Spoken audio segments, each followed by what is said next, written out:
I'm going to start by getting a tiny bit academic, but I swear it's worth it. There's a theologian named Catherine Keller. She teaches at a seminary, and she writes books, and she is in this sort of theological tradition called process theology. And when I thought about the theme for this week, which comes out of this celebration of joy to the world and takes, you'll see each week, various words from that beloved hymn. And this week the theme is Prepare God Room, Hopeful Joy. I thought about Catherine Keller, who writes in a tradition that started in a much older tradition. Our ancestors in faith in the Jewish tradition sometimes speak about God in the beginning being all-encompassing, taking up all the room there is, being everywhere, and thus needing for the first act of creation to step back, to move back a little bit. And Catherine Keller writes that you could think of creation as a great letting be at the heart of the universe. That God let be the light, and it became what it was going to become. And God saw what it was going to become, and God said, wow, I like it. That's good. And God said, hey, maybe I'm going to step back a little more and make a little more space and see what else is going to appear. This is exciting. This is part of process theology, is thinking that God might not have known all those details from the very beginning. Now, I don't necessarily make any truth claims here. We are all doing our own wrestling, as we always do. But I like this idea, the letting be at the heart of the universe. That everything in our lives unfolds from that choice to make room for us, to make some space, to see what will happen. I like that idea that God, with some sense of hope and some sense of wonder in a way, might say, what will happen? Let's see. Let's make a little room. And then after, might look and say, yeah, okay.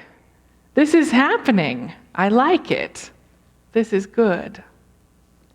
All of us have some practice in our lives with making room, with letting be some things that we could probably get done a little bit faster ourselves.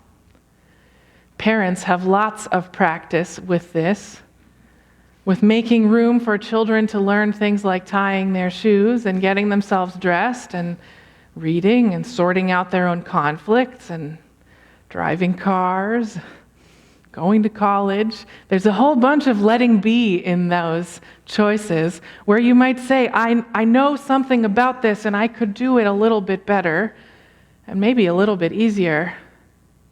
But you make the choice to say, no, I'm going to let that be.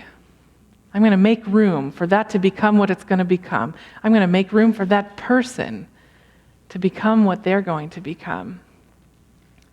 To blossom in a way from within of self-blessing.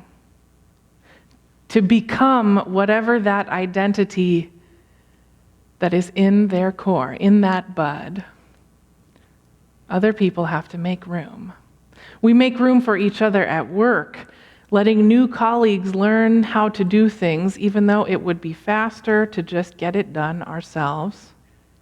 We make room for our parents and grandparents when they get older and take a little longer with things, even if we say, look, I could just get this done, to choose not to make that space. And what I was thinking about this week is that our choice to prepare room for God, to make space, is in a way our response to God's own making space for us.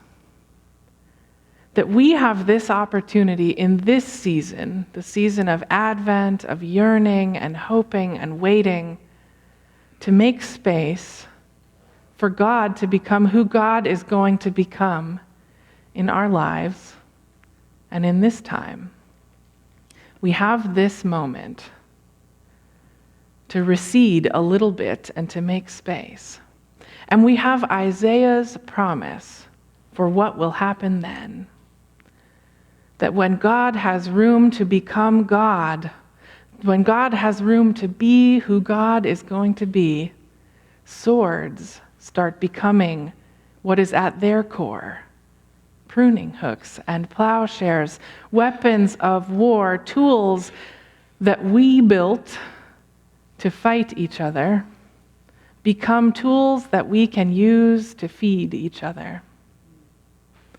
When we make space for God to be who God is going to be, this is the promise. And there is peace. And I think that's something that's worth making space for. I think that's something that's worth making room in our communities, in our families, and in our own hearts. So here and now, at the beginning of Advent, I invite you to make some space and to see what becomes in that space.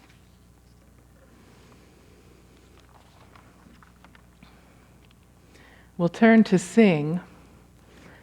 We're going to sing Come Thou Long Expected Jesus, which only I know because it's not in your bulletin. And it's on page 122. That's the secret.